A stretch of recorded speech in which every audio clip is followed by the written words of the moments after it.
Hey everyone, Josh Rutledge here. Um, so the following is a conversation that I had with Debz Shakti, and we're entertaining the idea of potentially collaborating together on a podcast where we would discuss similar topics as to what is going to follow. By leaving us a like or a comment, it would help us know if this is a podcast or a show that you all would appreciate and get value from.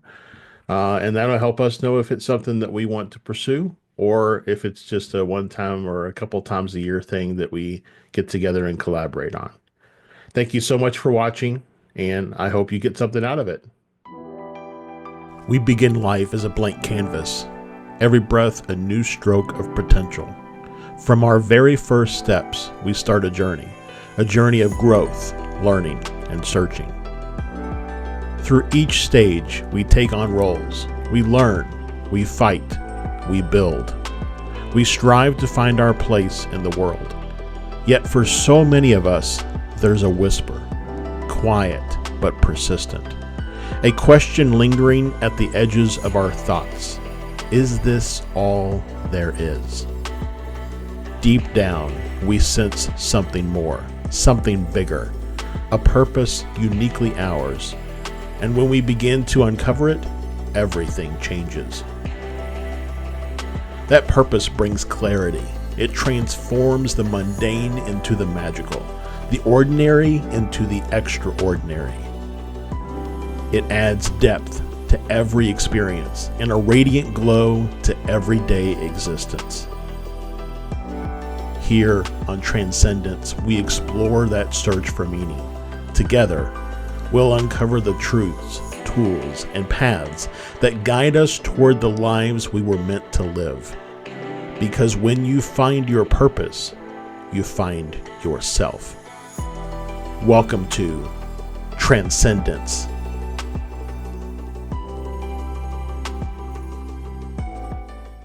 So, kind of along those lines, then, I'm just going to recap what you said for the recording. But when you go through a doorway or a tunnel or any type of thing, it triggers the brain to, basically reevaluate or reevaluate this new space, right? Yeah. And so, what I was going to say is, if you wake up in the morning and you're having a crappy day, hmm just close your eyes and walk through a door, Yeah. That's and it it's causes the brain to reset. yeah.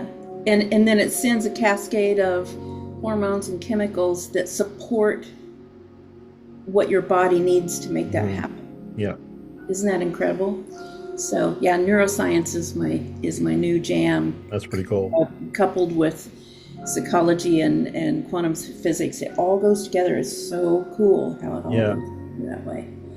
Yeah, it's like when I was going through some of my early classes in my master's program for psychology. I'm learning about Maslow's hierarchy of needs, and Oh also yes. looking at like Jung's archetypes and things. Types.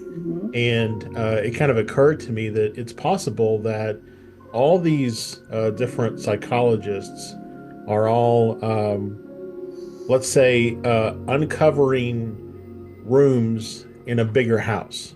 And so if you instead of looking at Maslow's hierarchy of needs, unrelated to Jung's archetypes, what if instead you applied the two together, and then everybody else's theories that are pretty much widely practiced and used within therapy, like if you took them all together and made a big model that accounts for all those different pieces and aspects, maybe that would shed light on a much deeper exploration of the human psyche. Yeah, I mean, truly, that's what I'm talking about. It's all, it's just like what you and I have always talked about, and lots of people who are in our arena, Yeah. is that it's all connected. And if you try to look at it from one lens, you're only seeing a piece of it, and it never fits together all the way, right? You have to have a holistic view of life. So when you're talking about Maslow and Jung and even like the Vedas and things like that. It all works together. And as we're starting to uncover things that have been hidden from us for so long, but have always been there, and that I do believe that human civilizations knew at some point before us, before our recorded history. When you start to uncover all that stuff, it feels miraculous or like magic, but it's the way the universe works, the way the cosmos works. Yeah, and it's like I don't know if you've ever seen. I'm sure you have. You come across like a picture or like a sticker on the back of somebody's car, and you look at it forever and you can't figure out what it is. You're like, is that a polar bear wearing a bowler hat? Like, what is that? And then when you finally see what it is, you can no longer see what you thought it was, right? Once the brain makes that connection, you can no longer go down a different path. And I think that's true for us as we like explore our bigger and deeper selves, is that once we, to use your door analogy from the beginning, once we go through that door and we make that connection, no longer are we the people that we were before we made the connection. We are forever changed, having made that realization and moving forward with what that new reality means to us. Yeah, I mean, it's like that old adage, no man can step in the same river twice, because of two reasons. Not just because the river's always moving and so it's a different river all the time, but the minute he steps into the river, he is changed. Right. And I would go so far as to say that, we as infinitely dimensional beings travel, I don't know, infinite times per second into all other dimensions. And we are, we're pinging ourselves all the time with our other versions and pulling back information for ourselves. So we're literally not the same, and we come back to this one to inform, right, but we're literally not the same person from second to second to second. And so I find this interesting, because if that's so, and I do believe it's so, how could we judge a person for something they did yesterday or 10 years ago? Or, I'm not saying don't forget the act, if it was harmful to you or someone else, but how can you hold a grudge? Because they're not the same person, literally. Yeah. Oh, and I think that holds true for yourself. It's funny how easy it is for us sometimes to forgive other people, but never ourselves. Oh, yeah. Ooh, big one. Yeah, I just got chills. Because we put ourselves last when it comes to forgiveness, to self-love, to grace. It's just funny how we're kind of wired that way. And I think we didn't originate being wired that way. I think we, over millennia, were programmed by those who want to control, Yeah, and I just recently watched the movie with Tom Hanks about Mr. Rogers. Although I think it's more probably about the what's the person I'm thinking, the publicist, not publisher, the person who wrote the article. It's more about them more so than Mr. Rogers. But there's a line that Tom Hanks used, and I don't know. I haven't looked to see if it actually is attributed to Rogers or not. But he says something like, he's explaining to the kids about what forgiveness is, and he says, forgiveness is letting moving past the fear or the anger that you hold for someone else. And so it's not accepting or giving acceptance for that person for whatever they did or to you or someone else. It's just moving past holding on to that anger and fear inside and just letting it go. In other words, walking through a new door. Right, exactly. Yeah. Yeah. I love this concept, and I've been playing with it, for about 24 hours, thinking about this. My goodness, it sounds new age and cool to say Portal Magick. Yeah. But let's be honest. it if we have research that proves the brain changes every time you change location, especially when there is a demarcation like a Hmm. door, or a bridge or whatever. Think of how important that really is, Hmm. to be more consciously self-aware as often as you can. Yeah, and also think about how powerful that is if Yes. you can make use of it, right? If you can harness that the power that changing locations brings, because maybe you're in a mall, right? And your significant other went off to a store and just left you in the food court, and you're angry at them and you want to move past it. You may not have a doorway you can walk through, but maybe you can close your eyes and Exactly. visualize yourself walking through a doorway, and again change that frame of reference, change that mind state that you're in, and then all of a sudden that anger that you have can just let Dissipates. go and release. Yeah, I mean, this is something I do every day in quantum hypnosis, and the associated practices I use with people. You eventually are urged to visualize a portal, a stargate, a window, Mhm. a door, and move through it. Mhm. It just is so funny. I've been doing this for over 40 years and never realized Right. how powerful Yeah. that one piece is, because you literally are moving them from this world into another world. Um, so yeah, there's some profound stuff happening right now. I mean, and here's the cool thing, Josh, that I know, being very a person who loves animals and studies about animal behavior and everything, and animal communication. We know that all animals have almost an instant reset from the fight or flight Mhm. response. If danger happens or if stress happens or Right. whatever, the gazelle is being chased by a cheetah, it outruns the cheetah, and the cheetah gets tired and goes off somewhere. Immediately, the gazelle just starts grazing again and Right. is fine. Dogs, we know, if they were stressed out, once the moment is over, they shake their heads, they flap their ears, Right. and that's a reset button. But in humans, we don't seem to remember that we need to reset. And in our time, we don't reset. And so that stress accumulates and Mhm. accumulates and accumulates until you are literally feeling powerless, anxious, anxiety, panic, depression, all of this stuff. You feel helpless, when in fact, all you need is a reset. Right. It's so cool. We can do it with breath work. We can Yeah. do it with lots of things, movement, whatever. But this one idea, I don't know, it's just like niggling at me so much right now. I think it's so cool. So we're going to call it Portal Magic. Yeah. There we go. I love it.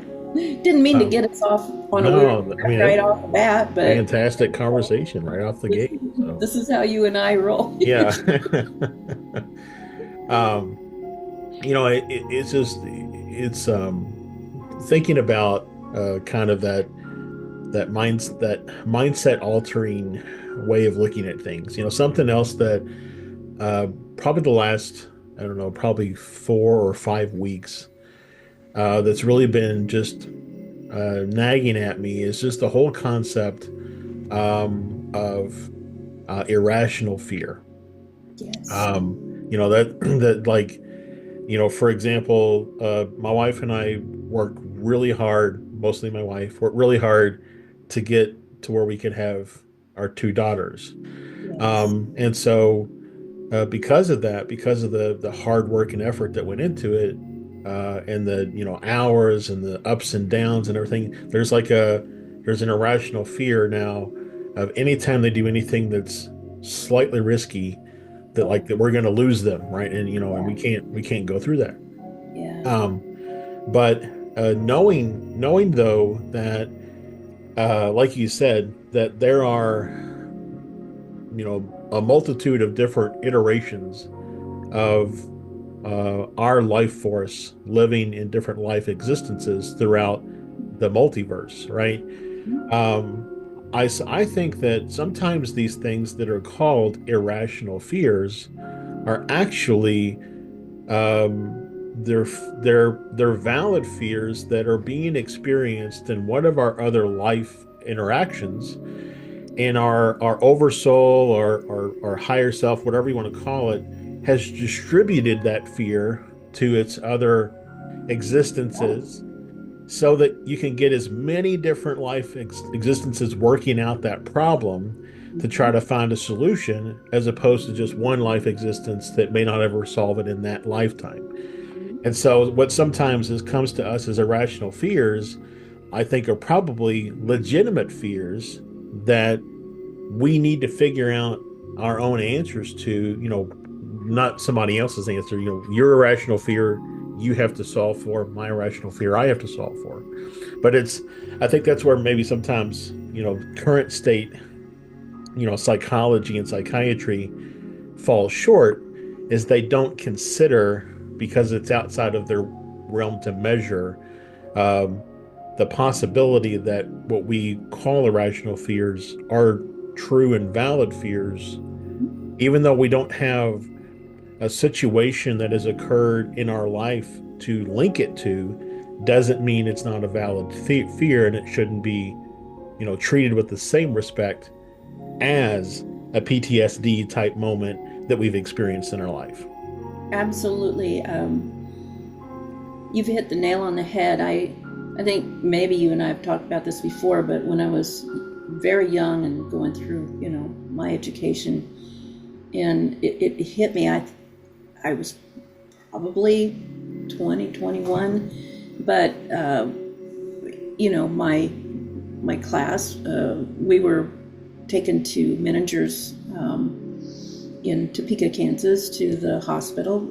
It's very famous, psychiatric hospital, to observe. And we did this a lot, as an intern, you do this a lot. And then, make your notes and all of this and hear lectures. But especially when I was viewing the people who back then, they used the term schizophrenic all the time, on the schizophrenia ward, watching these people, and it came so clear to me, these people are just people, but they are living more in another frequency or many frequencies of their existence than they are here. They're still here in this body, but they're not as grounded here. So it seems like they're talking to nobody, or they're fighting with someone that's not there, or singing a song to a baby that's not there. Right. That's inherent, but they are. It's like Alzheimer's patients, dementia patients. I really feel like that's, maybe they are more sensitive and are able to connect more easily to those other realms. Now, are they doing it by choice to escape this one? Right. That's a whole other issue, and that's where mental health comes in. But I swear to you, I think everybody's okay. They're just living different interactions with the realities than maybe those of the general population. So Shamans look like right. schizophrenic patients when they're in their trance, right? So the imagery that kind of popped into my head is like, you're in a room and there are 15 TVs all tuned to a different station, and you're randomly picking one that you're watching what's going on, but then this other one that's over here grabs your attention, and so you shift your focus and you watch that one for a little bit, but this one over here is still kind of echoing in your mind. And so when you don't have a good filter, like you said, or maybe grounded in this current present moment, then it's hard to filter out the sounds and the activities that are happening on those other screens, and so they bleed through into this existence, which also means that in those other existences, likely that same energy pattern is having a similar experience and Yes, occasionally they catch a glimpse from this reality. exactly. No, I totally agree with you. And, this is why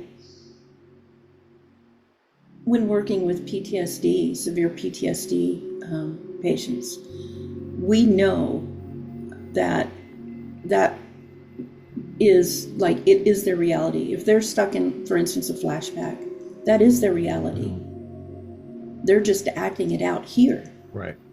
But all realities exist in one place all together at one time.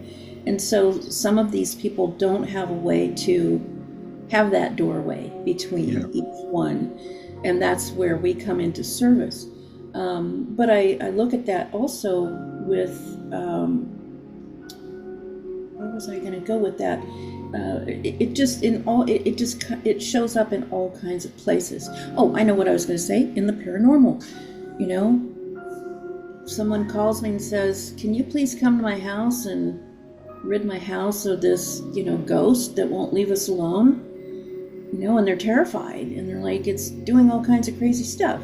Well, it's just because you have something within you, the person Mhm. who lives in the house or someone there, who has something resonant equal to Mhm. tying you to what's happening in another realm, most likely of yours, another Yeah. iteration of your own life.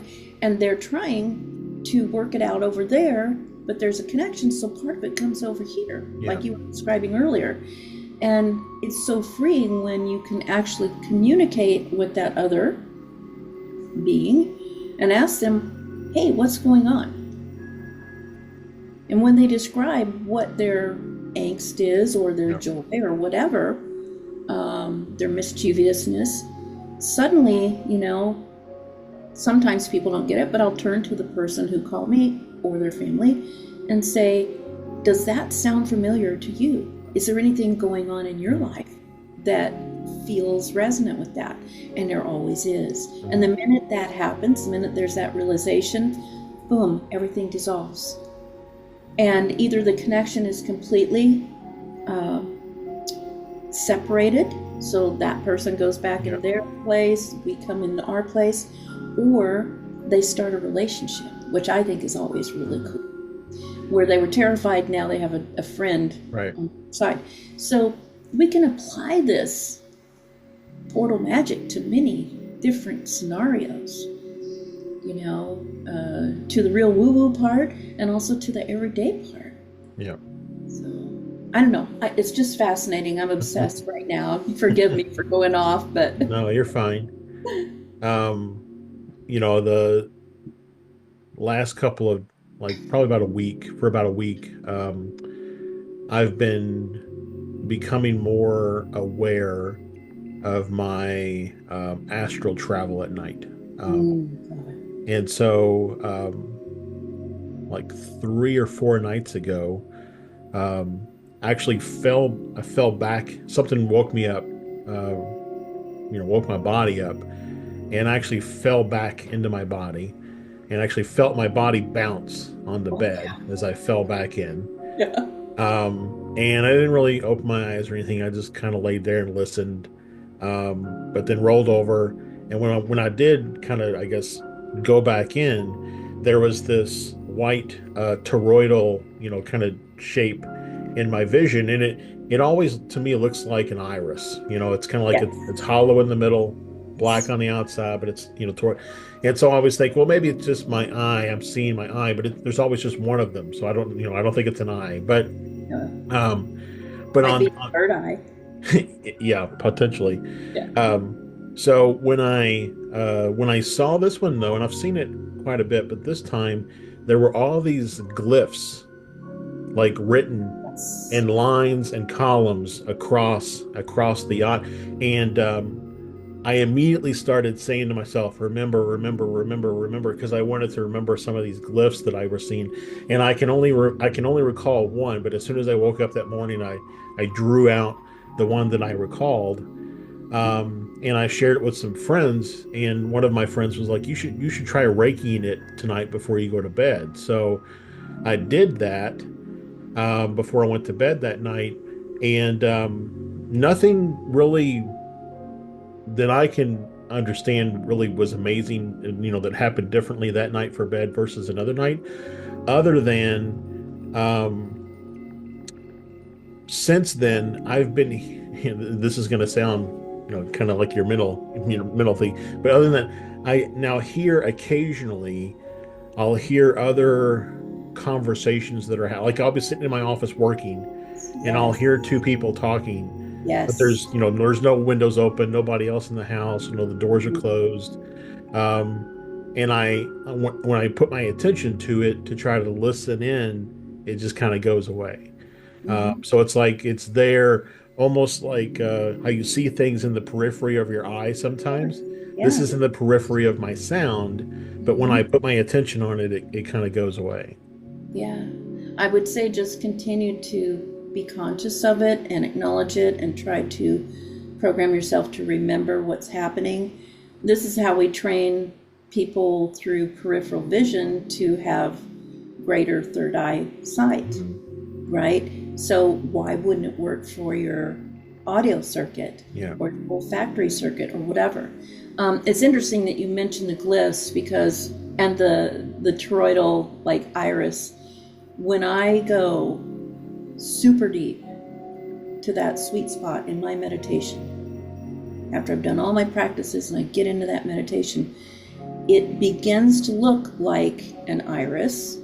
And I, for years, thought, oh, I'm just seeing a reflection of my eye, you Hmm. know, somehow my brain's seeing it. But no, it pulses. And I don't know for you, but for me, it starts to turn into kind of a wormhole, right? It Yeah. starts to move this way and you're It moving through gets it. wider, and then it's almost like I'm going through the pupil. Exactly. And you're Yeah. going into that Yeah. realm. Um, in meditation sometimes, and often when I am in the hypnagogic state coming out of sleep, and I never open my eyes right away. I always Mhm. do some practices before I move or open my eyes when I wake if I have time. But suddenly here comes this infinitely fast stream of symbols, glyphs, pictograms, whatever you want to call it, and they're glowing, but they go right through here, always. And they're just coming at me, and they're coming so fast, and I always think, I slow down so I can see it, so I can remember it. And they never do. But over time, I realized for me, I am not supposed to actually see them in still frames and draw them out or figure them out. I'm just supposed to receive, and that is the download process for me. So it's coming on the carrier wave of that visionary channel.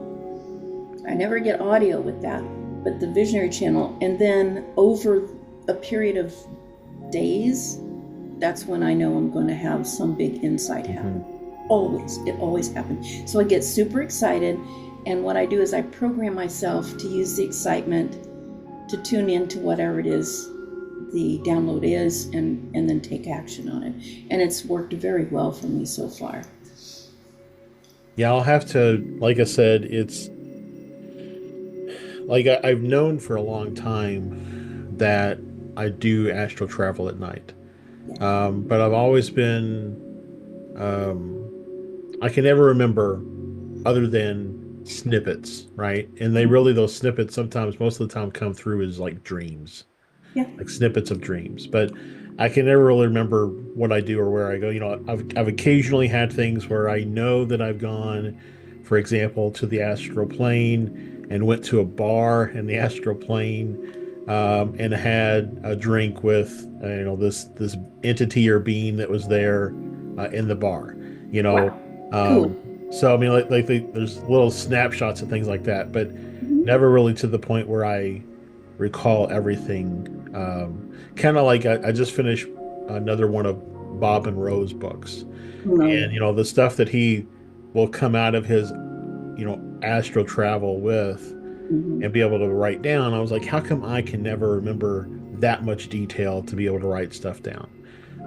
So I've tried to make a cognizant effort to the point where now when I go to bed, I actually simulate in my mind a binaural beat, Yes. so that I synchronize my two sides, and then I set the intention to remember what I do that night.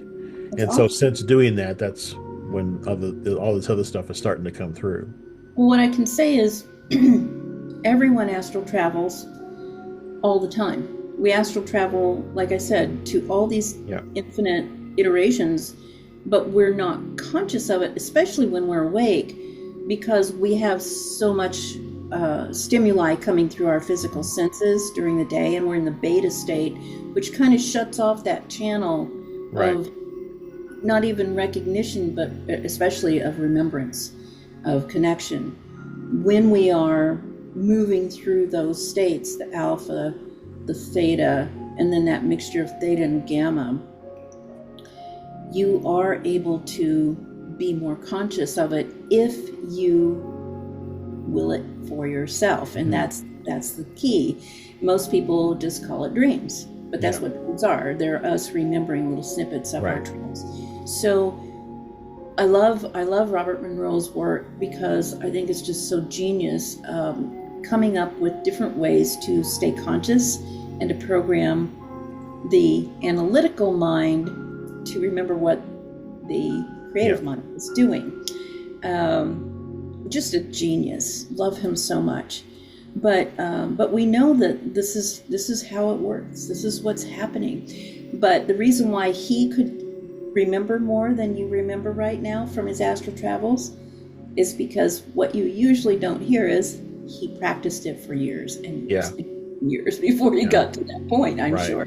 So practice and all is coming, you know? Yeah. And so I congratulate you. It's quite a discipline, but it's so fascinating. For me, it's addictive. Like, you know, I get a hit, so I'm like, oh, I'm gonna do that again, you know, and more and better. So it's kind of like working out, you know, it's painful at first, but man, once you start seeing results, you kind of get into it. But I just say keep practicing, because you will. I have a feeling, Josh, that you're going to be one of those people who takes this science, this technology to new realms. I've always seen you as a pioneer because your seeker's heart is so driven to find out more, and you have the dedication to do it. So, you know, despite all the, you know, householder, you know, husband, provider kind of things that you have to do, father, you still make time for this work, and it's very commendable. Well, thank you. It's I think sometimes my wife wishes I didn't make time for it, but it's I you know, I don't want to say that and sound No, negative it's just about her, about but it's that just one. So that's important too. you know, it's I think for her it's an area that she doesn't she's not ready to open to this aspect of her reality, and so because of that, she just, you know, Yeah, she has other things on her mind. You know, it's like my husband, you know, his world is music 24/7. He loves creating, performing, studying, listening to music. I do too, but it's his thing. And even though he is super supportive of everything I do, and it uncannily seems to by osmosis learn everything that I'm learning, you know, without having to actually do the studying, practicing, and all that, because I hear him describe all this stuff to other people when he's, you know, counseling a friend or whatever. It's not his primary passion. So at times our loved ones may come across as, you know, not caring about it or even being resentful of it. And sometimes they may. I mean, we're all human. And if you're spending a lot of time on what they perceive as your hobby, you know, ouch, that hurts. But that's a signal to us that maybe we need to balance a little more. And that's, I will say that, um, you know, I call my wife my soulmate, but in all actuality, she is. We have been a bonded pair across many iterations. And so, Yes. Yes. um, when I, found her in this lifetime, she always says it's corny, but I'm like, I knew the moment that I saw her, moment that I saw her pattern, even though at the time I didn't understand what any of that meant because I hadn't awakened to it yet. But the moment that I saw her pattern, I knew. Um, and so, she does, she balances me. She provides a great deal of balance. And so when it gets to the point where, she's like, well, you've been doing the move on stuff for too much. Then I'll take I'll take a step back and not go to some meetings one, Take a weekend or month or two whatever, off. yeah. Yes. Yes. Yeah, same here. Gosh, it's uncanny how much our lives parallel, you and I. The first moment I saw my now husband, I felt the same way. And it was an impossibility at the time. And I felt weird. I'm like, ooh, what is that? I'd never felt that before in my life. Now, I have had soul recognition with other, like, soul partner, people from my soul cluster or whatever, my peeps that I work with in many lives, but nothing like that. And it was many years later that, we fell in love and became a couple and all that. But, whoa, it was something that was so different that I could not ignore it.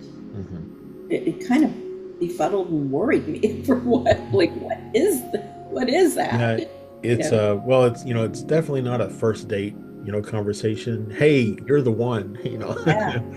So it's a weird situation where, you it's more than a physical longing for the person, right? It's really is, you feel it deep down rooted inside that there is something about this person. And so the hard part then is to still because you don't want to scare them off with your crazy talk about, you're the one, let's get married, so but I mean, it's very palpable, the sensation that you have when you make that soul connection. It really is. In my case, it wasn't merely a date. It was this guy walked into my office. I was running a placement service, an employment service.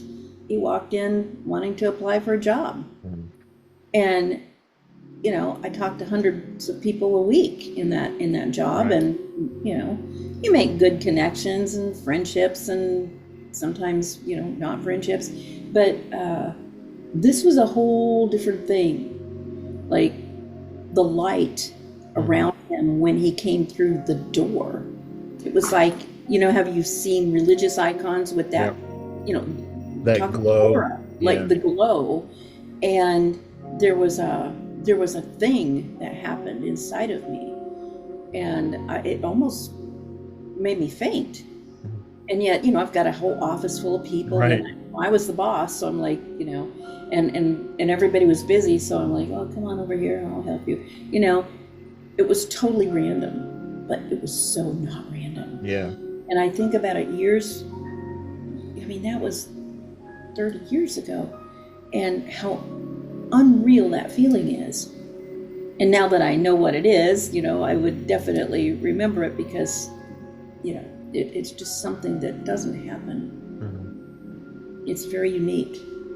And then, over the many years that we've been together, at first as very good friends, and then, after he decided he didn't like the job I gave him, then we could become friends because he wasn't an employee.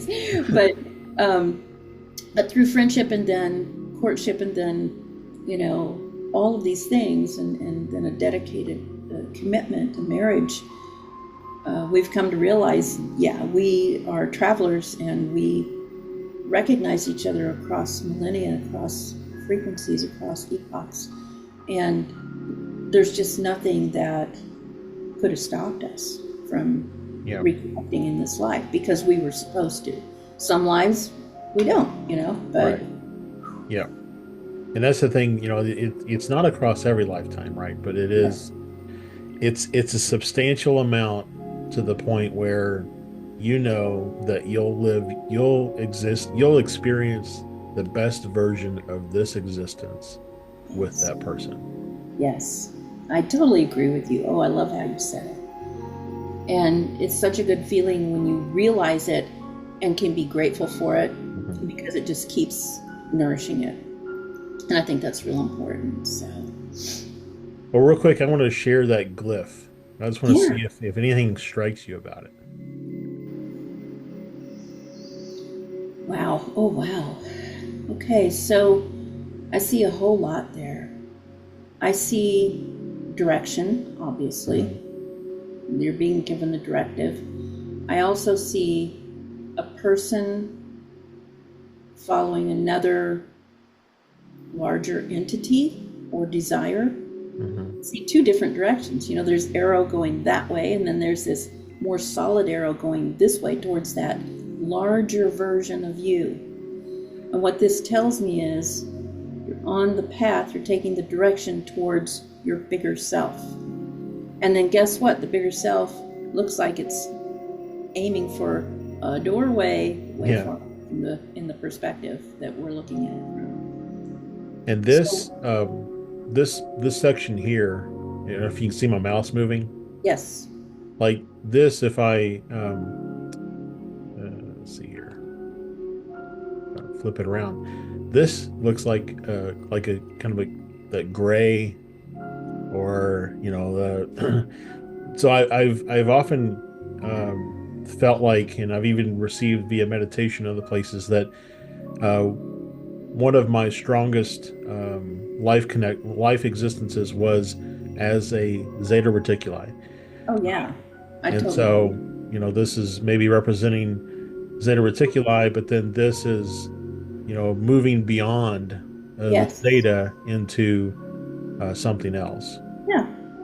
Yeah, into a more evolved form. And this is how I think when we ever are allowed to see a glyph or a symbol on its own and remember it, we must look at it from all directions and dimensions that we can at least imagine. It's not just the way it came. Yeah. It's encrypted information from many different perspectives. But I can agree with you about that. And from that perspective that you were just showing, where it looked like a zeta, it also looks like a chalice. Hmm. Like the Yeah. person is literally pouring itself out of the chalice and moving up. So it's about transformation, Hmm. you know? And thinking about the idea or the concept of dimensionality, if this is a chalice and behind this chalice is a three or this hump shape, Mm-hmm. right?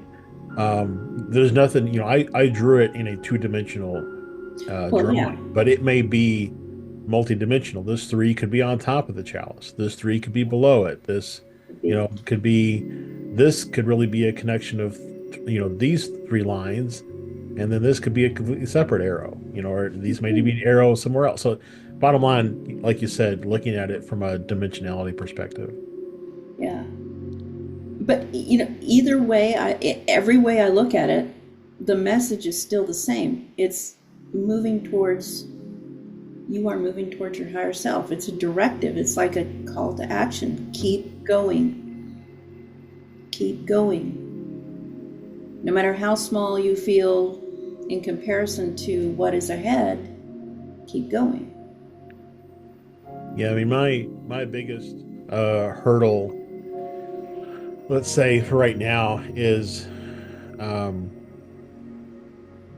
I we've talked about this before, I'm sure, but I'm very much um, I like to figure out where the story's going, Yeah, yeah. and then still listen to the story to see that if I'm right or not. And so where I am at right now is that I can't figure out where this is taking me.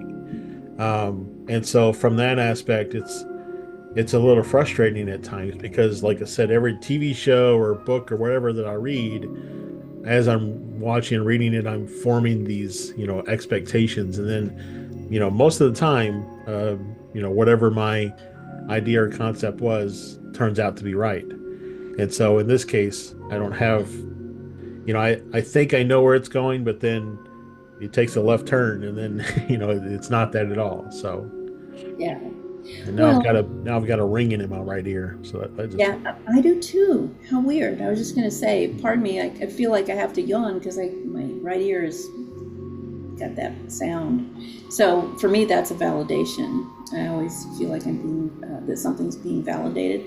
But yeah, I mean, you know about confirmation bias. If mhm, you are putting pieces together and you think a certain outcome is going to happen, more than likely that's what's going to happen because you're focusing on that outcome. So, and it's human. I don't know if it's human. It's part of the programmed human mhm, to believe that you need to be in control of how things are going, or at least understand where you're going, because we want to be safe, right? mhm, We want security. We don't want to be surprised on the road by the tiger. But it is absolutely untrue because, again, I've said it so many times, the unknown is where all of the raw materials for your creation exist.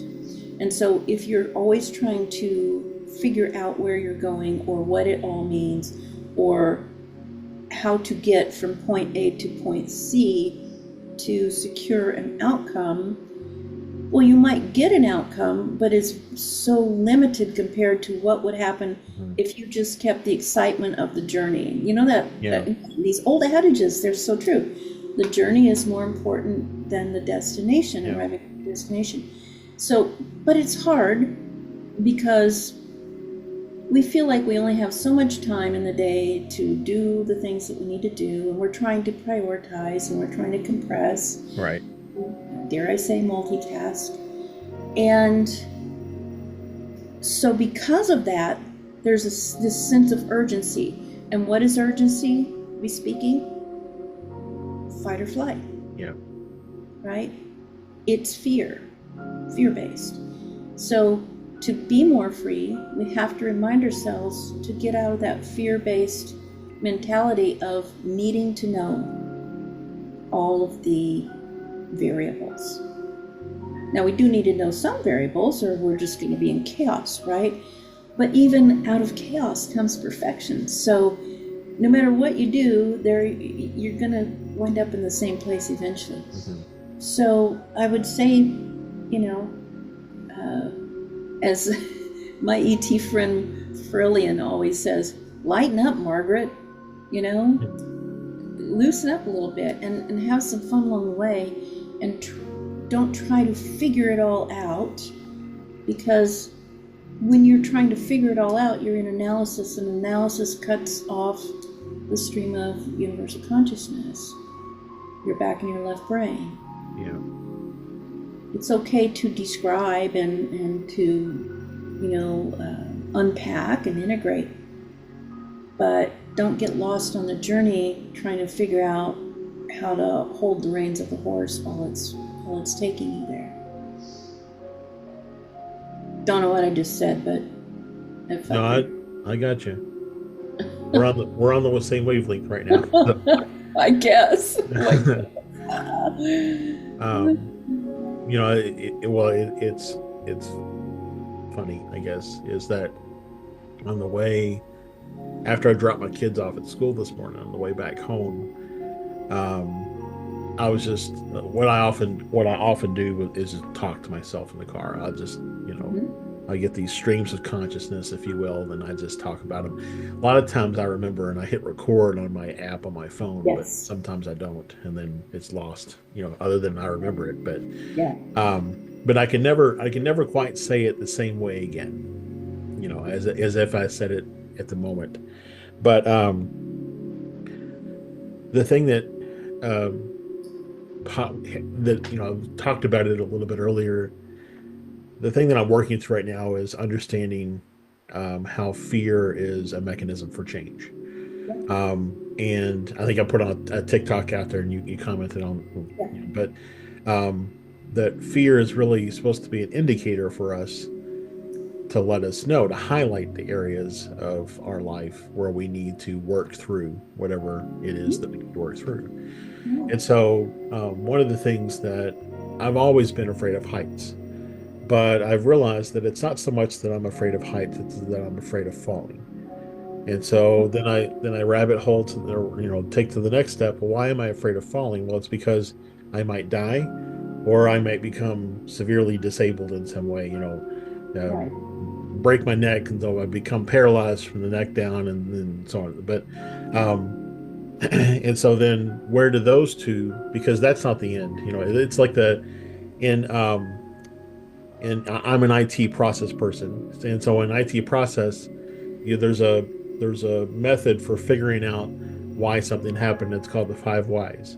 And you Mm-hmm. ask why five times. Well, but this, but why? And then you Yes. keep driving down. So if I go down from the death and disability perspective, and I say, but why? And ultimately, what I took it all the way down to is that ultimately it's ego. Mm-hmm. Ego is concerned that I'll be forgotten or Yep. I won't be needed. And so that's the trauma that I have to work through, is that being who I am and how much of my self-worth do I attribute to other people's value of me, right? Yep. So how much they value me, how much I use that to set my own value. Yeah. And once I work through that, and realize who I am as a individual, then the fear of dying, or the fear of being useful, or the fear of being valued will no longer be there. Yeah. And then I'll be able to live a more full life. Yeah. I mean, dare I say, all our fears are based on the fear of dying. But like me, I'm not afraid me. I am not afraid of dying, but my ego personality Right. is desperately afraid of dying, which means it's always going to, what feels like death to it is me ignoring it and not doing what it's trying to get me to do. And so there has to be some kind of magic portal that you can go through with each other, you and your ego personality, to prove to it that it is going to transform Mhm. and be happier than it was as this little manipulative, spoiled child that it usually is in our consciousness, right? And so it is. It's like, and I don't know all the answers to that, but I think positive reinforcement is a good thing. Like you teach your children, like you train your puppy, like Right. you know. Um, but the fact that you recognize that this is what's going on, you've won most Yeah. of the battle because now you're conscious of it. Right. And Right? it's kind of like, and I don't think we have any real. I don't think this analogy applies to the real physical world, but it's like if all of your life you were told you needed the sun to live, Mm-hmm. but really you generate everything you need inside, and you don't really need the sun to live, right? The sun is there and it's beneficial and it's nice to have, and you get to look at it and talk to it on a daily basis, but really everything you need is inside. And that's what, for me, that's where I am, is making that realization here, but feeling it in here, Yes. right? Right. And that's where we do this very important work of bringing coherence between heart and mind. It's super important. No matter what work you do, if you are not coherent between heart and mind, you're always going to be in a divided state and thereby uh, lessened in your ability to manifest or do whatever it is you want to do because you're torn apart. Yep. What's it? The something can be torn asunder. I don't know. I'm blanking on the quote. Yeah, it's something that's said in a lot of marriage ceremonies, uh, where now I can't. I'm having a brain fart, but you know, let no man tear asunder that which has become one. Well, it's the reverse of that. Yeah. We want to tear asunder that which is already one. And if it's torn asunder, or if it's kind of separated, it's our imperative to bring it back into coherence. And when it does, boom, that's when you feel that great stuff, like in your meditation. That's when you have that bliss point. When you are inspired, when you have another awakening, that's what's happening, is you're bringing those two parts together again, and you're whole. But it's kind of like, it's going to go back to Bob Monroe and his binaural beats, that his hemisync, right? So hemisync is bringing the two two sides of the brain together. But what we need is, I don't know, life sync, where it brings the consciousness and the heart in sync with each other. Absolutely. And then too, where it's so funny when we go back to neuroscience. We're talking about two physical things. We're talking about a physical heart and a physical brain.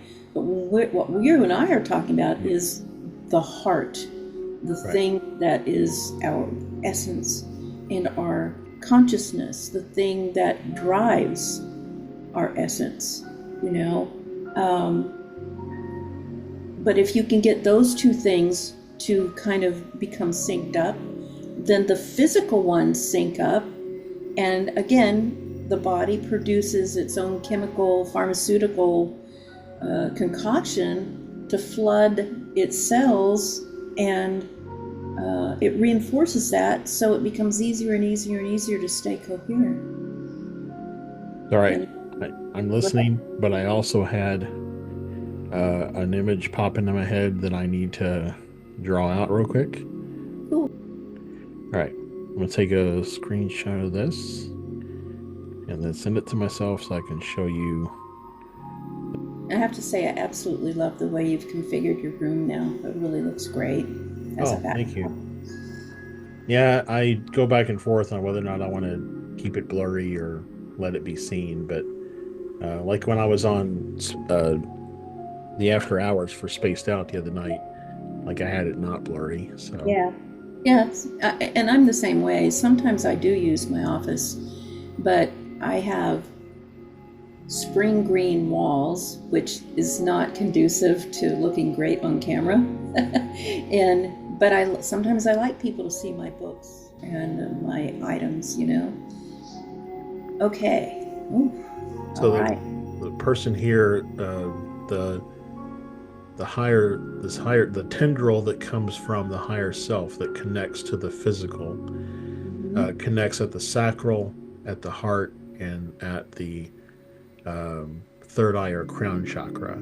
Yeah. And so it's not just one connection point, is what I got, is that it's multiple connection points through the body, and that all three of these then feed up to a single line that goes back to the higher self. I agree. I think that's a wonderful depiction. And it goes with what we've been saying. It's a holistic communication. It's not like a one, it's not linear. It's holistic.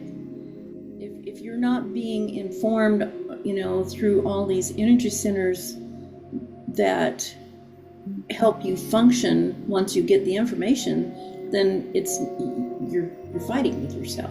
Yeah. You're too much in your head. You hear that? Right. Oh, you're too much in your head. You're too much in your heart, or you're just, you're too attached to the material world. But it has to have a balance. Yeah. And it's funny. I was just actually talking to my kids this morning because they were one of my daughters kept leaning her chair back, and I said all four chair legs on the floor, and then she was like, well, what if it's a three-legged chair? And I said, well, then all three legs on the floor. And she said, well, a three-legged chair wouldn't stand. I said, no, it's a tripod. Tripods are very, very stable. Very strong. Yeah. So it would make sense that, there would be a good sense of balance between multiple connection points within the body. I love that. That drawing is very powerful to me. Really makes the point. Very cool. So we're gonna go on for about an hour. You're probably getting tired, and that you've been up since 4:30. Yeah, yeah. And I've been working since 6, so it's Oh kind of wow. crazy. But no, this is what I do. But it's been really stimulating and Yeah. lovely. You and I just kind of flow, and I Yeah. had no idea what we were going to talk about, and we started first sentence for some reason. I don't know. I don't even remember what it was, but something happened. So we have Yeah. this alchemically, Yeah. this alchemical thing together. Ooh. And it seems, I don't want to, make it more than it is, but it does seem like every time you and I talk that we tend to have these kind of, flow conversations. So, Certainly do. No, I don't think it's more than it is. I don't think it's an exaggeration. I think, you're part of my soul peep, yeah. cluster. So it's nourishment almost to Mhm. be able to visit with you like this and just vibe Yeah. without any kind of Just a, structure. just a jam session, It right? is a jam session. I don't know where we're going with it, but I really Yeah. enjoy